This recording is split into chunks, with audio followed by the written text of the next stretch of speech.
Hello and welcome to Let's Pod This. My name is Andy Moore. Friends, welcome back. It's a new year. I think our last episode was really kind of a look back at 2025, which was a bit of a dumpster fire. 2026 already starting off to be a larger dumpster fire, and it is spread now to other continents.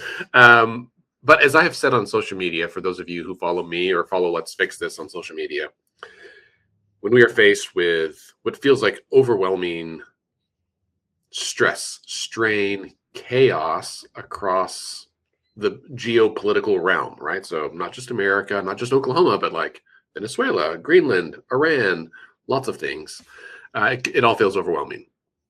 And in many cases, literally the only thing that we can do is to act locally.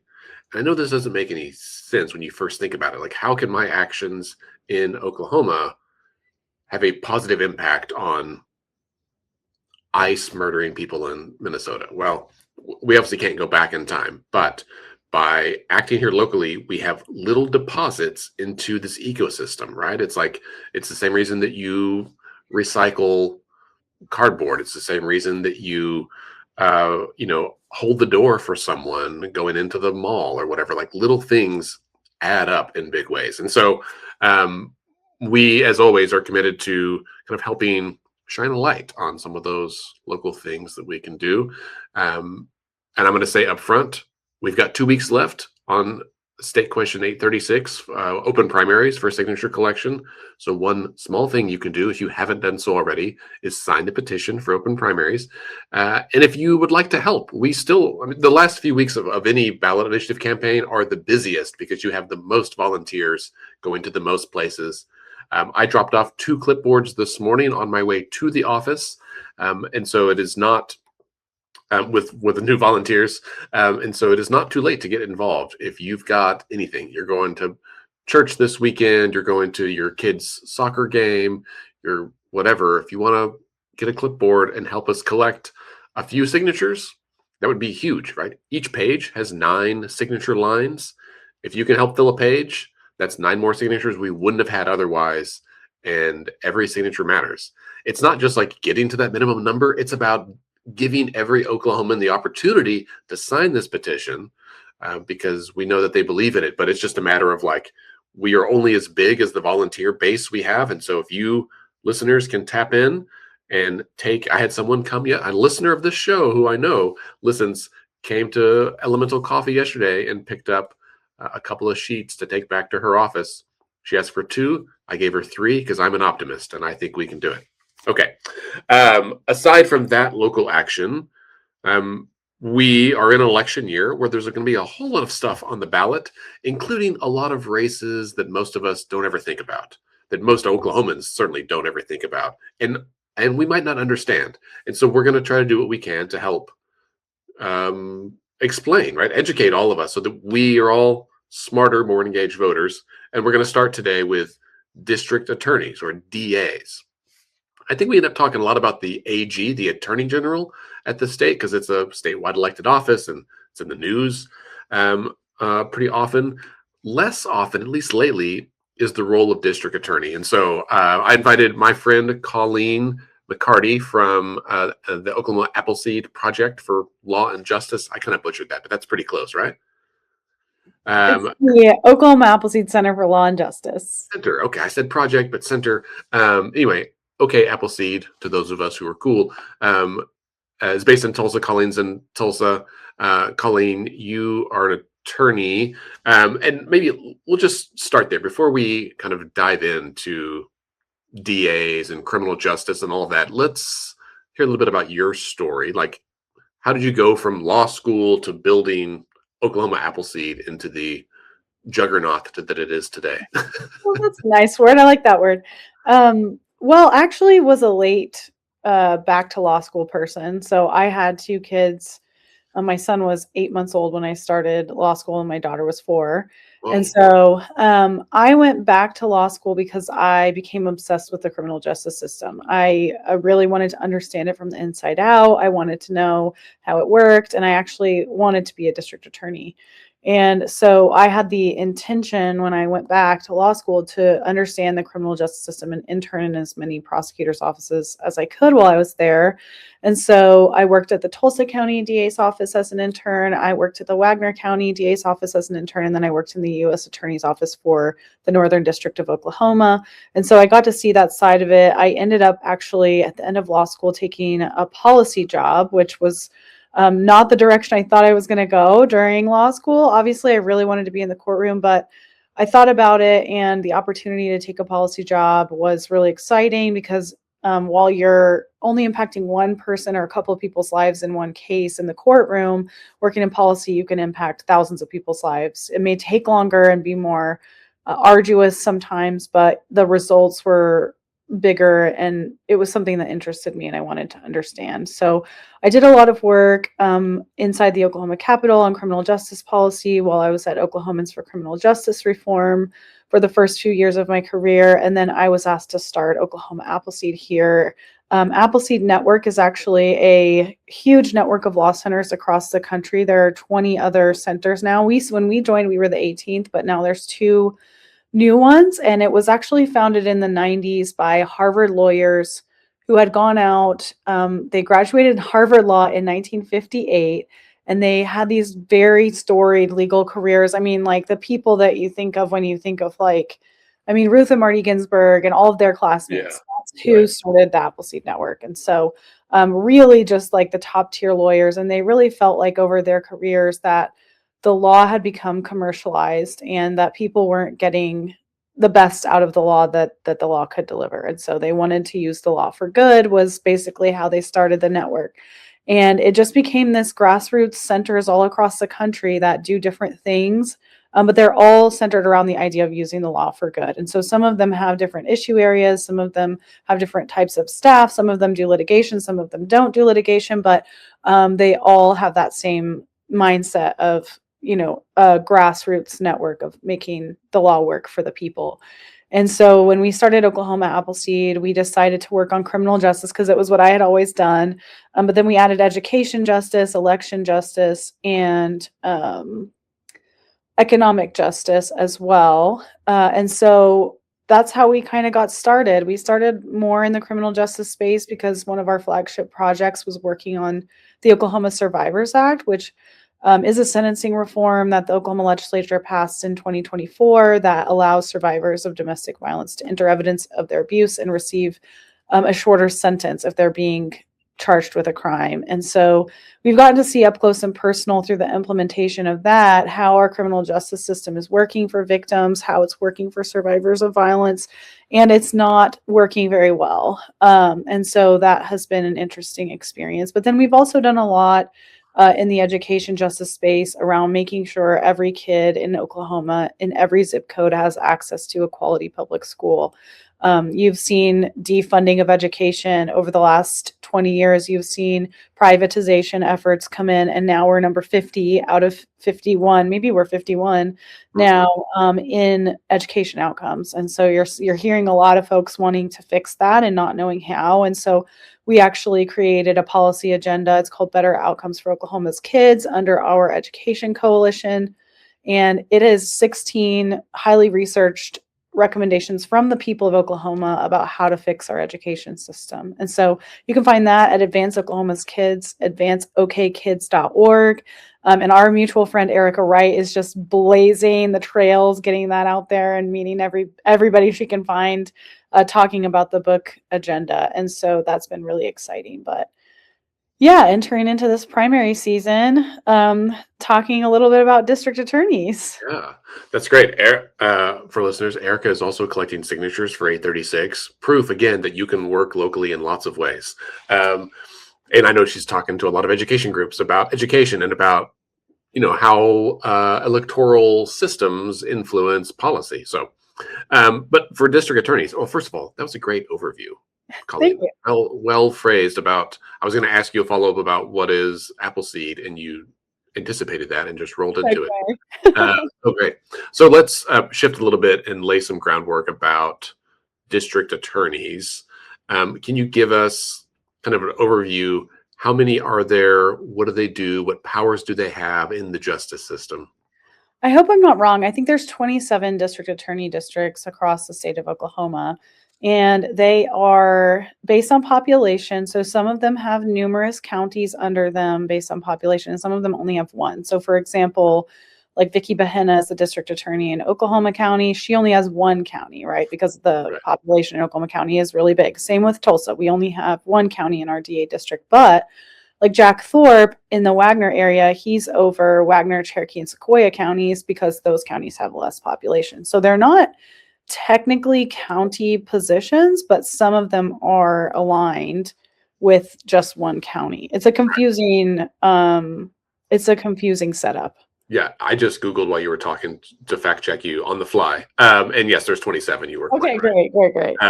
Yeah, and there's I think just two, just Oklahoma and Tulsa County. I think, well, there's maybe a couple more. The only ones that are like one county. It really is kind of based on population.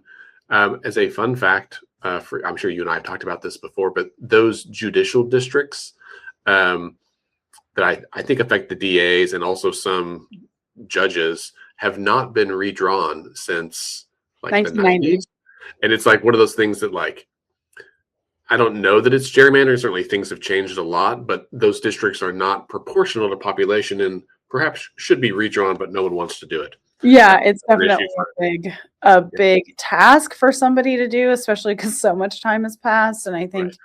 people have questions about like what would be different if we did redraw them. But it's just like anything, you're supposed to do it every 10 years, Right. Like they do with the census, and it hasn't been done in Oklahoma since 1990. Right. And I think in some ways having whole counties into each district makes sense because the courts are like county-wide courts. And so if you tried to draw districts that were exactly even on population, you'd have to split some counties, and that would cause other problems downstream. Yes.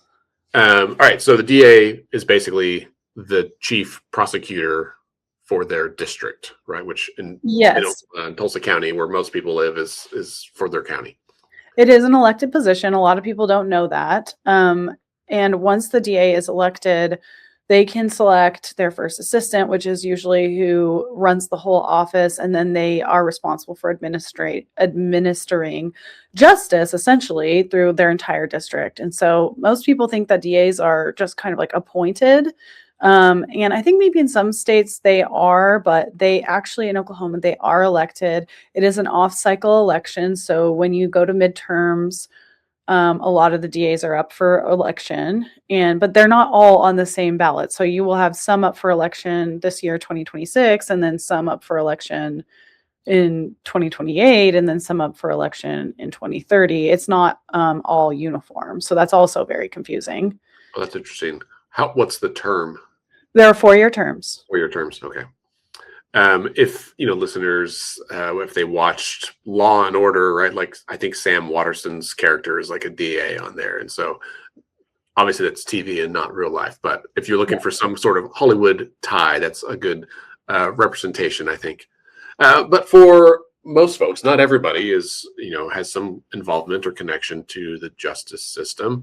So for folks who have like never been arrested, why does the district attorney matter to their daily life or to the lives of their friends and neighbors? Yeah, I've been thinking about this a lot actually, and I would say that the position of district attorney is probably one of the most powerful positions in our community. They have the most power to choose what your community looks like, actually, because they are seeing the results of a lot of other policy decisions, like the policy decisions that happen at the legislature on what crimes, how long sentences are, how police interact with the community, how homeless folks interact with police. All of these types of decisions that get made by our elected officials at the statewide capital are being enforced by your county or district attorney. And so the policy choices that are being made on a day-to-day basis is very real time. How your community is going to look, who is in the jail is being reflected by the district attorneys, who is being let go on bail is being reflected by the district attorneys, and then who is going all the way through and getting either a plea bargain or going to jury trial and going to the prisons in our state is reflected by the choices of the district attorney. And so it is really, and there's also no oversight, which I know we're going to talk about later, but like there's really no mechanism of oversight for this position. And I think that some people in our communities have started to see the repercussions of not having the oversight of the district attorney in ways that they maybe didn't expect that they would, right? Like we'll talk about that later. That's foreshadowing, but Well, I mean, I'm just as you're talking, I'm thinking about what you said, and like I work in civic life for a job, and I almost never think about the DA's office. And I know, our local DA, Vicky Bahena, enough that we'll say hi to each other or whatever, but I'm not justice involved, and no one in my family is, at least not right now. And so I don't ever think about it. But what you're saying is like they, as an elected official, actually do set policy for their district in some really important ways Mhm. that impacts thousands of people, even though it might not be, you're not going to necessarily see like a press release from, district attorney says X, Y, and Z, and it's not like an executive order from the governor kind of thing, but they can choose what types of cases and even what specific cases to fast track, to slow track, to prosecute, or not at all. There's a lot in there, and that ends up affecting, like I guess it affects who goes to trial. It affects how those trials are conducted in some ways. Obviously, there's judges involved in that too, but that has like long downstream implications. Am I correct in all that? Yes, yes. And I think you may or may not have a direct interface with the criminal justice system. If you don't, I'm happy for you. And it seems like if that's true, everything's gone well for you, and I'm proud of you. But there are a lot of indirect implications to how our criminal justice system is administered, right? Like whether you've been to court or been to prison or been to jail in your community, you are paying for those institutions as a taxpayer, and how they're being administered and how they're being not administered impacts you in that way. Also, they are very large revenue generators. I don't know if you know this, but the Tulsa County Jail just started charging inmates for being able to buy vapes. So they can buy vapes in the jail, and those are super expensive. And It's like a huge markup, right? It's not. yes, it's Yeah. like at the commissary, and then the county takes in that revenue and can use that to offset some of your tax burden. And so the ways that they decide to use these populations for revenue generation are implicating in how our tax policy may or may not be working also. Yeah, that's interesting. And we've talked a lot about fines and fees, and I'm sure we will more, but it's like we end up finding ways to nickel and dime folks who have the least ability to like Yes. come up with money, right? Yes. I mean, like you go anywhere from fines and fees. We also have DA supervision in Oklahoma, which is a different type of supervision than DOC supervision. And that costs $50 a month. And that might be what they decide to place you on instead of a more traditional probation. And so that's actually going directly to fund their offices. And then that's a question of whether it's an unjust incentive to place people on DA supervision if you know that's how you're going to have to fund your office, the same way that fines and fees fund the judges' retirements that people have had a lot of problems with. It's the same concept. I didn't know about that. That's cool. Several years ago, we did a couple of episodes of this podcast with Brian Ted Jones, local defense attorney and I mean other local attorney of several types.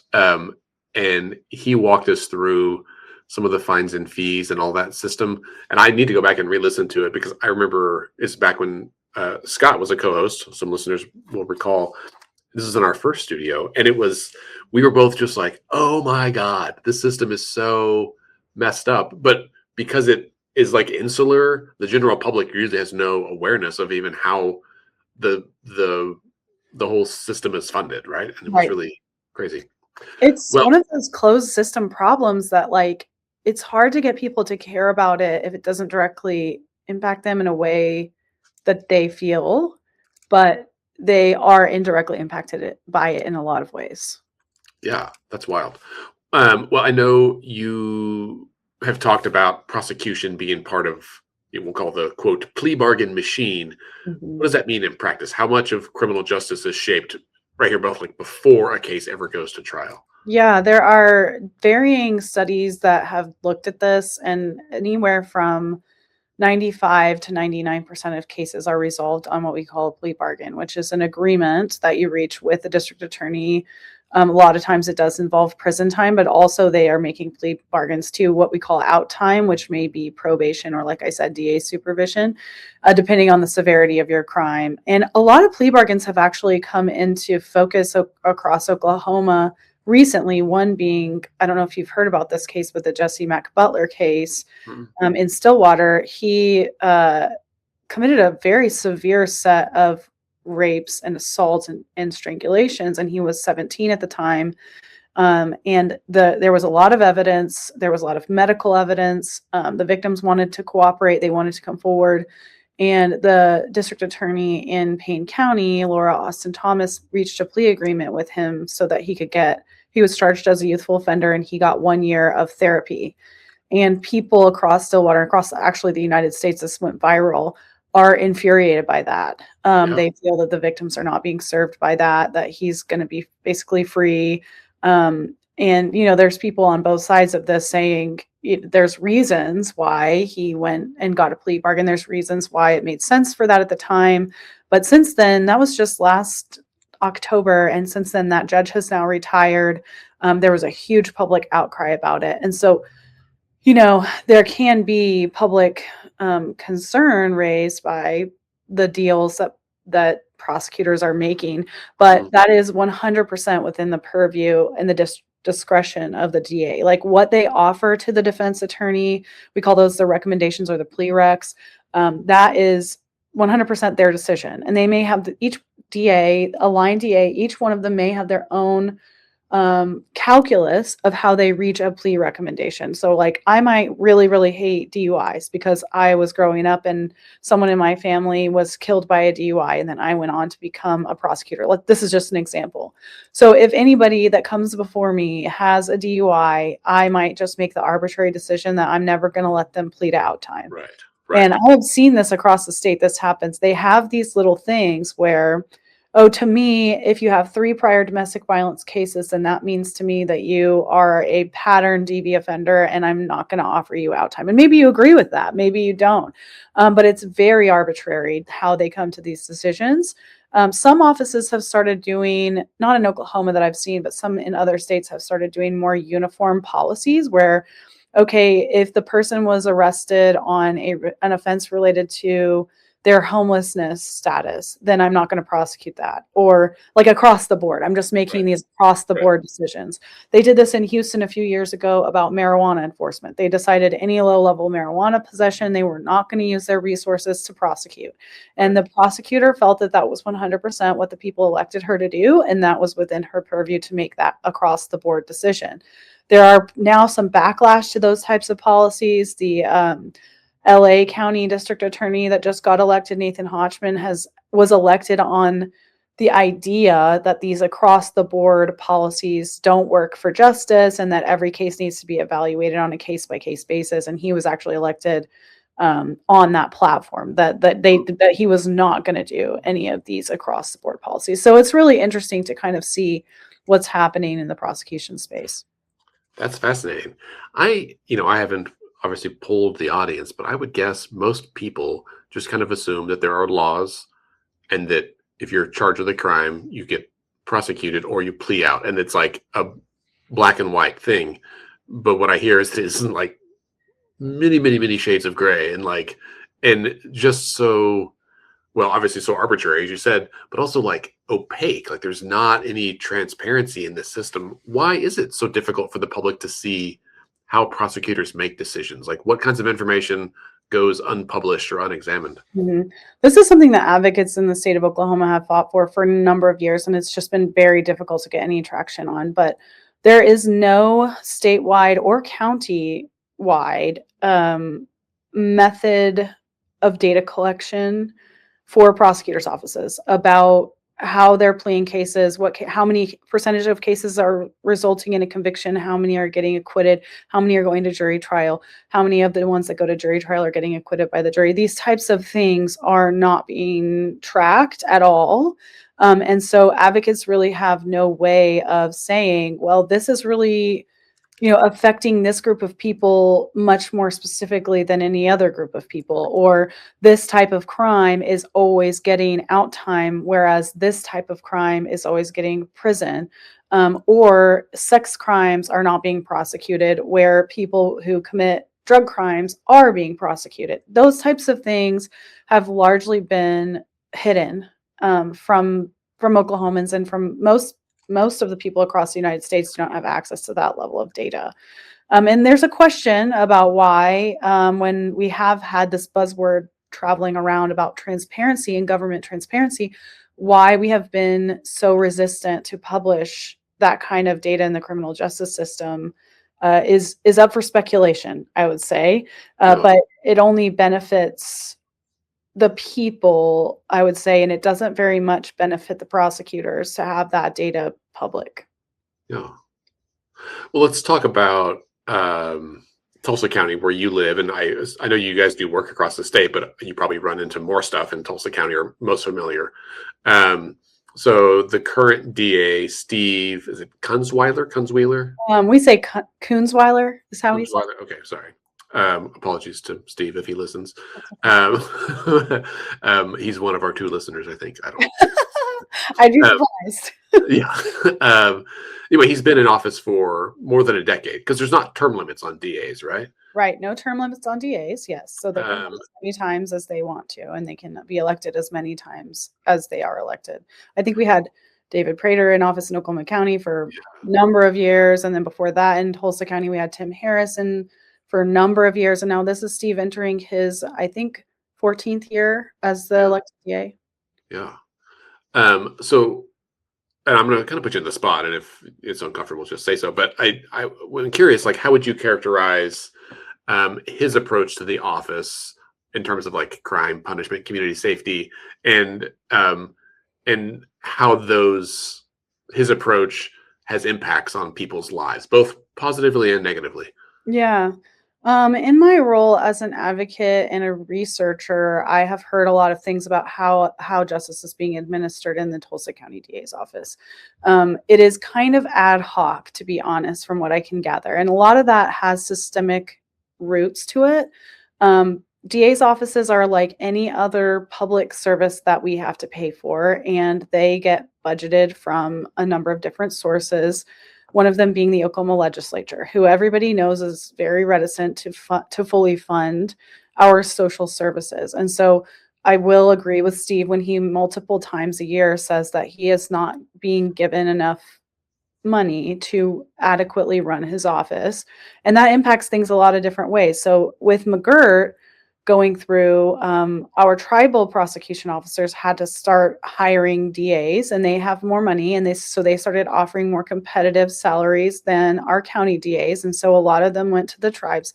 A lot of them went to the federal government to do federal prosecution. And so he really struggles to keep experienced prosecutors hired over there. There's what we call a revolving door, from what I understand. So that's one issue. It's difficult to establish, predictable dockets and recommendations and policies when you have people constantly coming in and out. They just don't have that institutional knowledge. They don't have those relationships with the police. They don't have the things that you need to have. And so that's one thing. And then, we've also seen some really just sort of confounding decisions being made. For example, we had a case in Tulsa of a man who was wrongfully convicted of rape. His name was Henry Jamerson. He was convicted in 1990. Later on, the victim actually recanted and said that she did not believe it was him. And then his civil attorney, ended up fighting to get his DNA. And it was hidden by City of Tulsa employees. They actively hid it from the attorney. They said make it as hard as possible for him to find. This is all in the Like press. the evidence, like the DNA evidence itself. Yes, yes, that they wanted to test because it was so old and they needed to Right. test it with new methods. And so he found it in a gun locker, which it's not supposed to be stored in a gun locker. And they tested it, and it was not Henry's DNA; it was somebody else. And so he was exonerated. And Steve fought that tooth and nail every step of the way. And then even after the exoneration, he tried to go to the Court of Criminal Appeals and appeal the exoneration, even against the scientific evidence. And that's just confusing to me, why you would do that when he has a duty to say, okay, I have evidence that this person is innocent. He actually has an affirmative duty in his rules of professional conduct that says, okay, as soon as I know this person is likely innocent, I have to fight for them to be released. I have to fight to stop prosecuting them. And he chose not to stop prosecuting him until the very, very end. And now Henry got a $22.5 million judgment against the city of Tulsa and the county of Tulsa for those actions. And so the Tulsa County taxpayers are paying for those kinds of decisions. And then we've also seen some very confusing choices about how he's decided to implement the Survivors Act. So that is obviously the bill that I worked on that we mentioned at the top of the show. And we've been representing these clients ourselves at Oklahoma Appleseed. So we moved from implementation at the legislature to implementation in the courtroom. And that's one of the nice things about the Appleseed model is we actually have attorneys with that kind of experience that can do that. And so I've had 5 or 6 of these cases myself, and our other attorneys do too. And the Tulsa County cases have by far been the most difficult.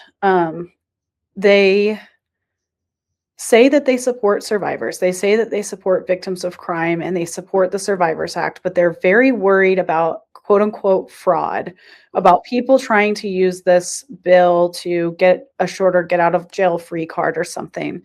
And that's one thing. And I agree. And the bill's language is very tight, and it's very difficult to even get a hearing under the bill.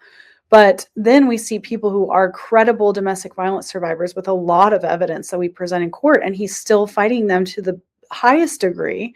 He's hiring experts to testify against them for $20,000, $30,000 that he's paying them. That's all in the public record.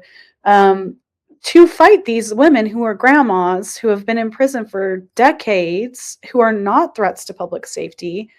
And he's decided he wants to fight them as hard as possible. And so it's just, we're not seeing a lot of actions matching words right now, which I think as a prosecutor, it's really important that your word means something, especially because you represent the entire county that you've been elected by.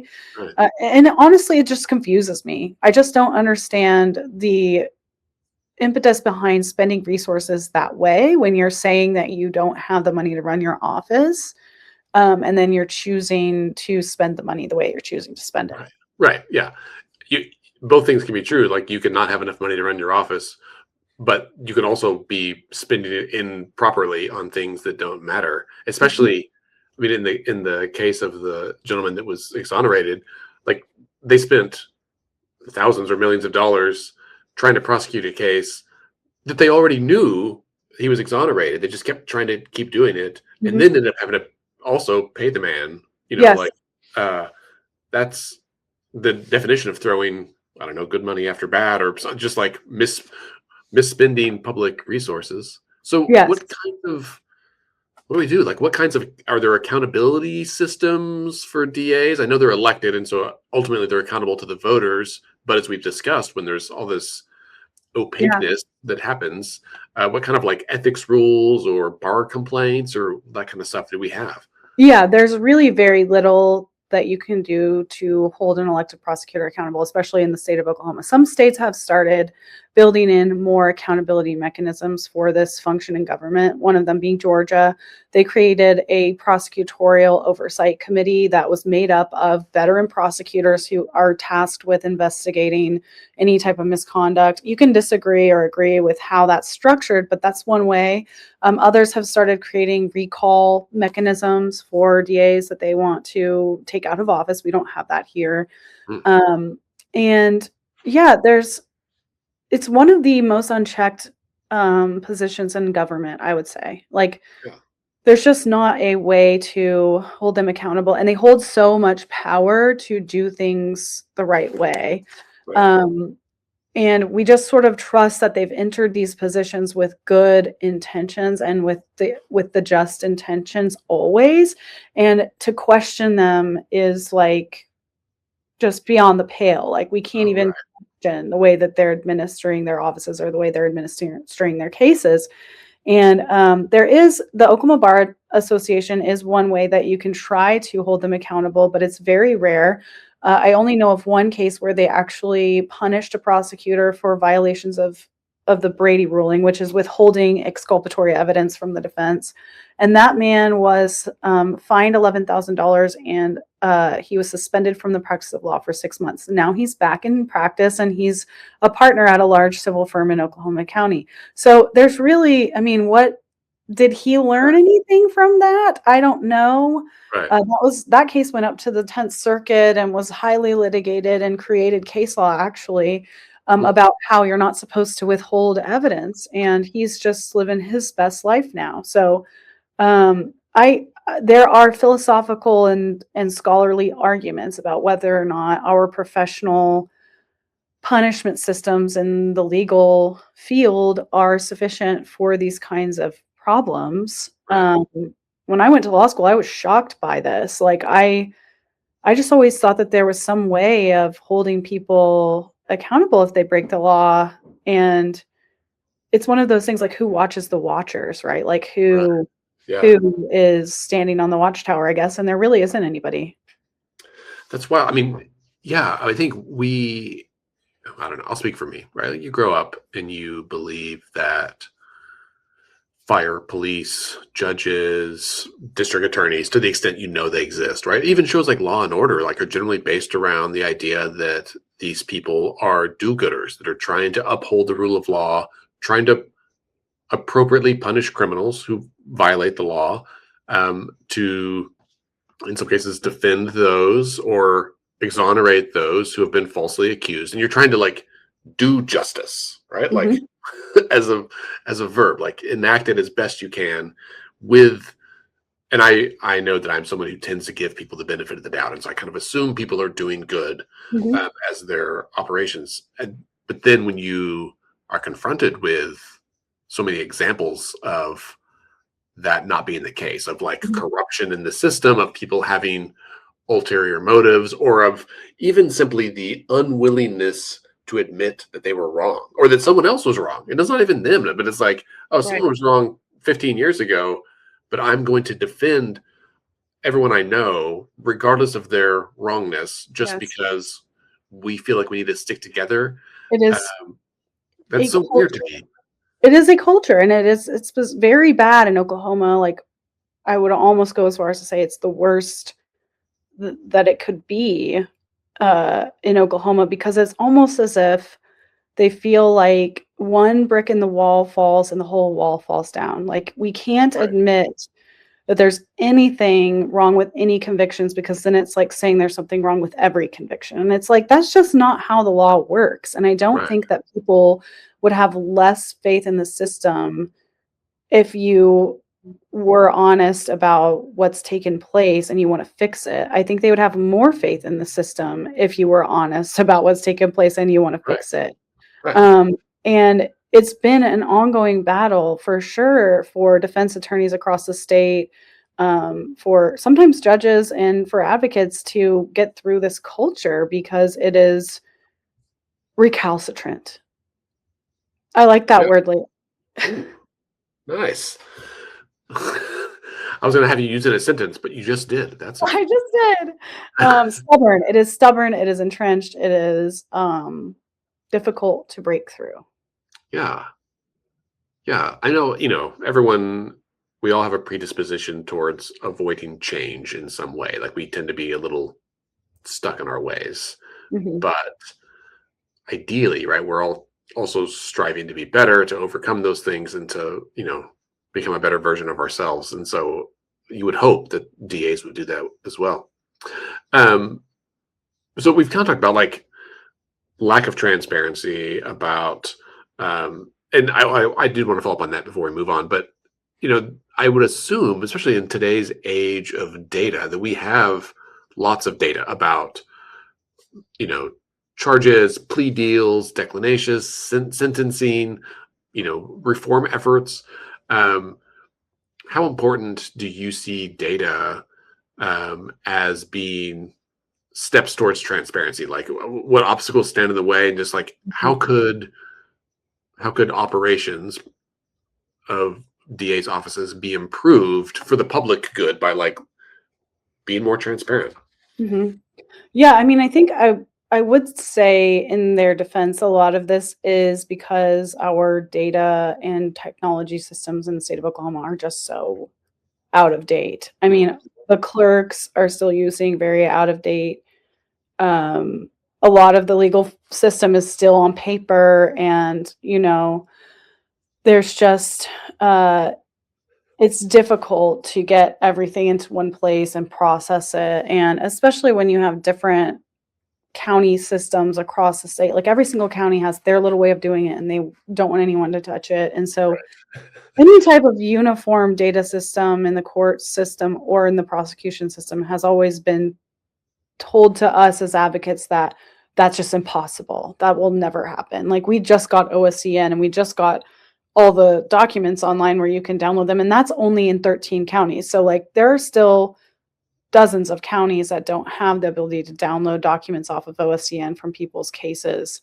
That's right. I thought they had got all 77 counties on that by now, but I guess not. Oklahoma County, you cannot get any digital documents from Oklahoma County's OSCN. So it's crazy how far behind things are. And so I don't necessarily blame them for a lack of willingness, but I do think if you've got 99% of cases going through the prosecutor's office and the prosecutor is deciding the outcomes by what plea offers they're making, then they're tracking that somehow, right? Like when you put it into your database of prosecutions that you're working on, it's going in there. So I have questions about how hard it would be to pull a year's worth of prosecution data or a year's worth of plea data or whatever. But I do want to say, like, it is a big, complex, paper-based system that there really just hasn't been the money or the effort put behind digitizing it. And I think, like, it's hard to imagine what benefits you can have from something you've never seen. And I think we would see a lot of information that could be very helpful. Yeah, wild. I mean, I think, if we can watch a football game and know that, like, this team is 32% successful on first downs that occur in the red zone, like some kind of very granular data, we should be able to know, like, what types of cases and how often they're being prosecuted by each DA. There should be some kind of like scorecard across the state. Right. Help voters understand, like, oh, hey, this person is really, like, they're clearly very invested in domestic violence, or they're very lenient on cannabis or something. There could be some way to do it. I guess it's probably money. It all comes back to money. Yeah, and it's one of those things, like, no news is good news to the average primary voter. Like, I haven't heard anything about him, so I assume everything's fine. Like, I'm not in the criminal justice system, so like you said at the top, I don't know. I haven't heard of him being wholly terrible, and the train's running on time, so I don't really have questions, right? Like, the jail's full all the time, so someone's doing their job, right? Yeah, that's so, it never stops. The wheels of justice never stop turning. Yeah. Are there examples? I know you've mentioned a few from other states, but are there other examples of DAs that have, like, reimagined their role in ways that boosted, like, justice and safety and transparency even? Yeah, I looked this up before we got on because I wanted to see kind of if there were any examples. I mean, the last 5 or 6 years have been kind of like the golden age across the country of what we would call progressive prosecutors. That, I would say, has come crumbling down. So you had George Gascon in LA. He just got unseated. You had a disastrous progressive prosecutor in San Francisco that I think actually they recalled. People were very infuriated by the policies that he was doing. So there has been kind of like this backlash against this idea of like progressive prosecutors, and what does that even mean? Like, how can you be the top cop and the top enforcer of the law in your area and be considered progressive? Like, what does that look like? And a lot of the ways it has manifested is like what I was saying before about these uniform policies. And what has come to bear, I think, is that really what you want in this position is someone who is very strong in their moral compass, who will commit to evaluating facts and evaluating whether those facts apply to the law in an honest, clear way. And that they're not going to use this office for personal benefit or for secret deals or for giving specific favors to their friends. And that's what has been kind of portrayed about DAs in the past, corrupt fat cat, quote unquote, fat cat DAs, is that they just, use the power of the position to benefit people that they like or that are their friends, and then they go hard on people that aren't.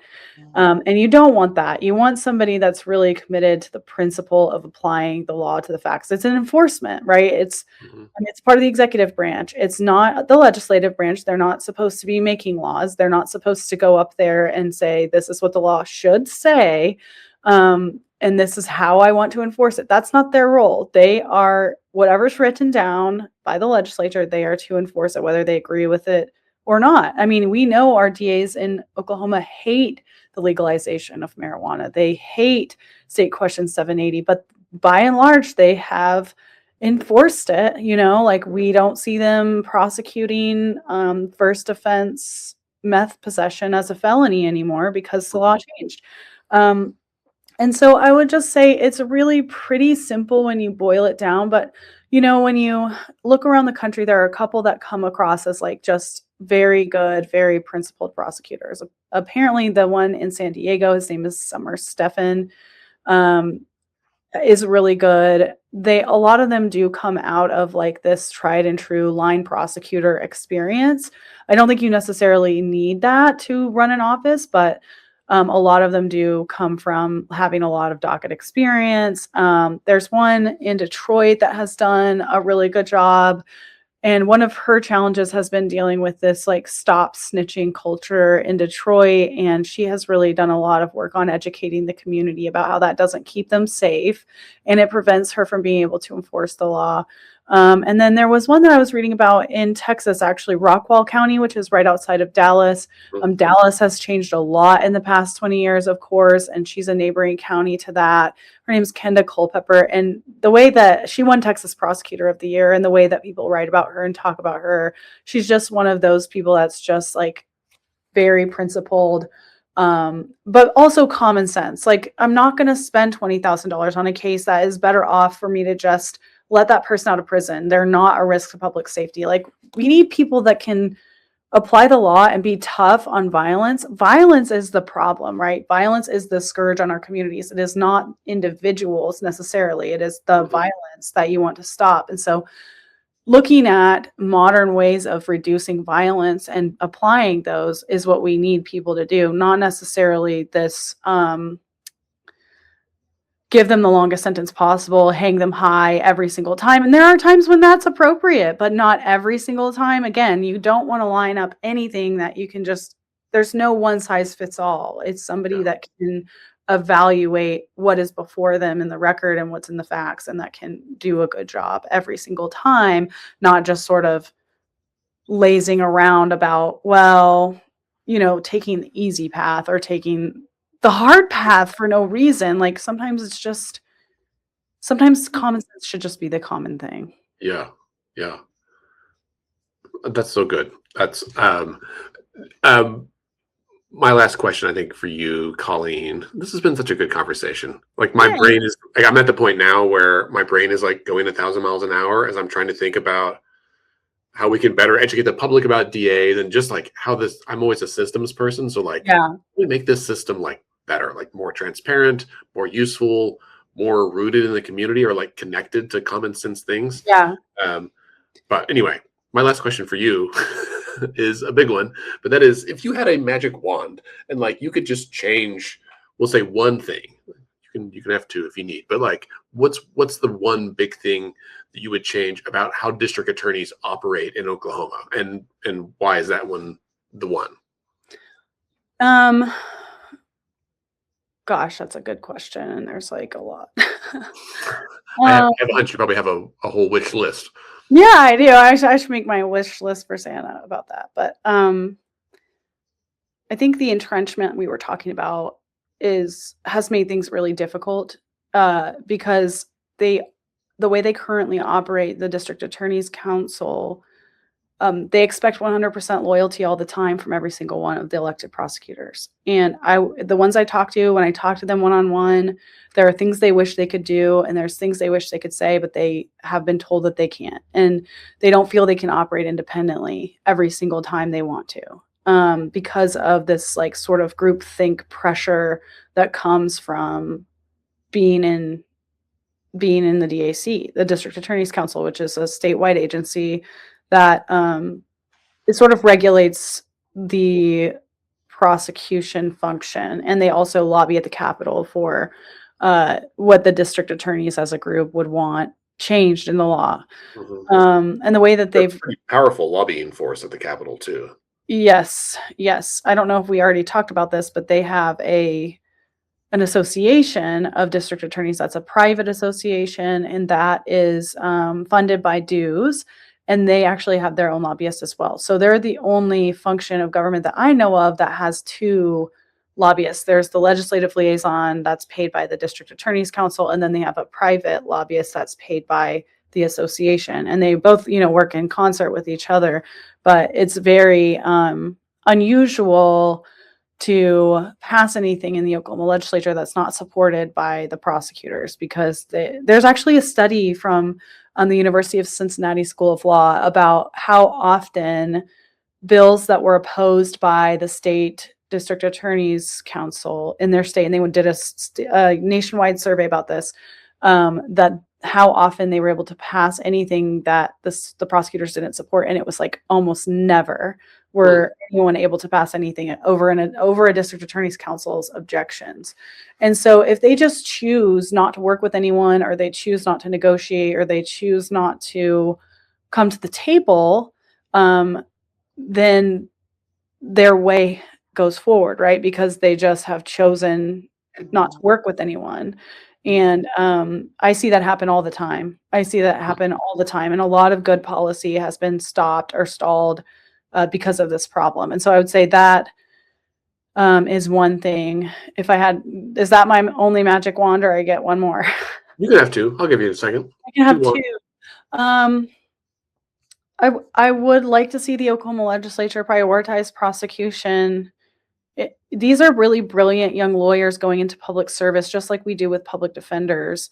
And we want them to be good. We want that everyone in society is benefited from them being good at their jobs and staying and learning and getting these courtroom experiences and working with judges and working with PDs and working with police. And it is a very undervalued function in society. And I think it's reflected in our budget. And to keep these people in their jobs, we just have to meet the market. Like, we have to meet market standards for how they're being paid. And we're right now not. Right. Yeah. I mean, there's so many problems in Oklahoma that can be fixed with money.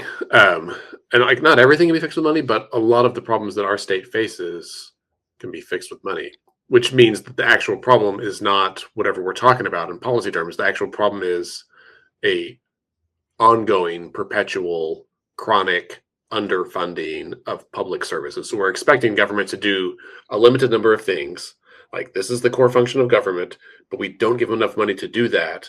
And then people complain that the government sucks. And it's like, the government doesn't suck. Like, they just can't do everything because you give them, 3 nickels and hope that they can, spend $1 worth of money out of it. And that's not how math works. And so whether it's public education or public defenders or even prosecutors, right? Which, when you said you'd like to see the legislature prioritize prosecution, like and invest in it in the way of like paying people what they need to have to recruit and retain good talent. It's like almost a little funny because I think often the narrative we hear is, DAs are basically cops and all cops are bad or whatever is like Right. what the left says.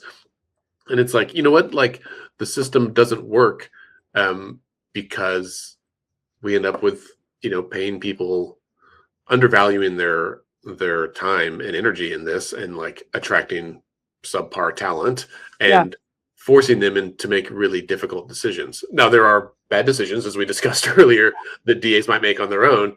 But at the very least, we could like shore up the bottom end of things to kind of ensure that there's a basic, approach to justice that we can all agree on. Well, and also that, like, I know we're almost done and I have to go soon, but a good DA's office is also a check on the cops. Like when I was at Wagner, there was a guy in the jail that had been there for a couple of weeks, and his intake papers were landed on my desk as the intern because that was part of what I had to do was do intake. And I reviewed his intake, and we never had probable cause to catch him in the first place. He should have never been arrested. The arrest was bad, and so he sat in jail for 2 weeks because it took that long for me to get to his intake paperwork and see that the cop who arrested him never had probable cause for the stop. And so I go to that cop and I say, hey, you didn't have probable cause for the stop in the first place, and I'm going to dismiss this and decline charges. And he was like, oh, well, what was wrong with it? And I said, well, when you pulled him over, you didn't have the reasonable suspicion to even initiate the stop because he wasn't speeding or breaking any of the other rules that you have to have for probable cause. And he was like, oh, okay, thanks. And then went on about his day. And I hope that every other arrest after that, he learned, how to not arrest somebody without reasonable suspicion or probable cause. And that happens all the time. And when you have a good DA that's not, that understands their role is not actually to bolster up and support every decision by the police, but actually to be a check on those decisions. That's how the system is supposed to work, right? Like, yes, if you have a good arrest and you have a good investigation and you have a thorough job done by your police, yes, of course you want to support that and you want to get the conviction. But if you don't have that, it's only going to make problems for you later on if you, as the prosecutor, if you don't deal with it when it becomes apparent.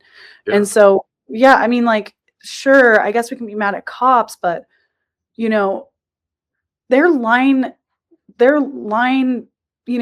operators in the street. Like, things are going to go wrong, right? And like what you don't want is a system that's going to bolster every single mistake and try to hide it throughout the entire process. And so everybody needs their piece in order to do their part of the job well. Right. Well, I think that's a good spot to end on. Okay. Thank you for this. This has been really fun. Yeah. Colleen McCarty from Appleseed. Thank you so much for being here and telling us about DAs. Last question. I know I said that already, but for real, if listeners want to get more informed about like criminal justice reform in Oklahoma, where would you tell them to go? I think there's a bunch of different groups doing great work. Our website is okappleseed.org. You can learn about our work. We have a Survivor Justice Coalition that's working on a lot of these survivors' issues at the Capitol, and that is oksurvivorjusticecoalition.org. We have a lot of partner organizations doing this kind of work too. So I would just say, follow us, and then you'll probably get linked to a bunch of other organizations that are doing good work in the space. So we're also on Instagram at OK_Appleseed. Awesome. I'll put all those links in the show notes. Listeners, thank you for being here as well. As we say every week, right? Decisions are made by those who show up. We've got just a couple of weeks left for signature collection for open primaries. And then right after that, the legislative session starts on February 2nd. If you haven't already subscribed to our email list, please do. I promise I won't spam you. I never have time to write the emails. So when I do, they're worthwhile. And we'll have lots and lots of opportunities for volunteers to get involved this year, to show up and make a difference. From voter registration to voter education to getting people just to turn out and vote, it's going to be a very big year. All right. Thanks, and have a good week.